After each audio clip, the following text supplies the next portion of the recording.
It's really helpful before we begin presenting to an audience to know a few things about that audience. As medical professionals say, we want to diagnose before we treat. So we do a pre-conference survey whenever it's possible, and we ask them a bunch of questions that gauges their level of interest and their level of knowledge before they ever come to the conference. And we change things depending on that.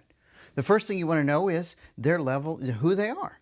Their level of education, how old they are, etc., because obviously presenting to a group of college professors is quite different than presenting to a bunch of 6th or 7th graders.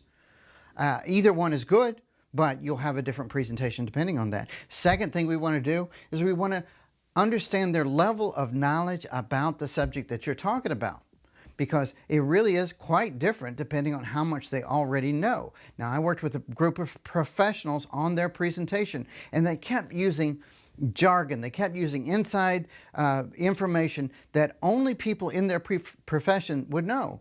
And I kept asking them, are you sure everybody there is going to know what you're talking about? Are you sure? Are you sure? Are you sure?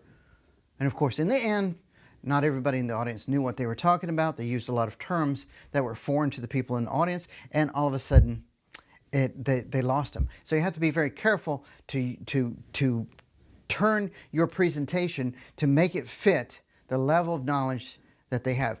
Third thing I'd ask is, how receptive are they likely to be?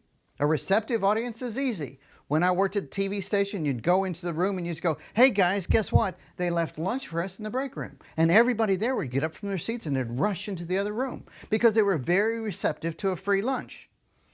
But we know we've also had those clients, those audiences, and we've done this before where they don't want to see us. They're hostages. They don't want to be there. They don't want to hear what you have to say. And so they're very, it takes a lot of work to get an unreceptive audience to listen to your message. And the final thing is, how big is your audience?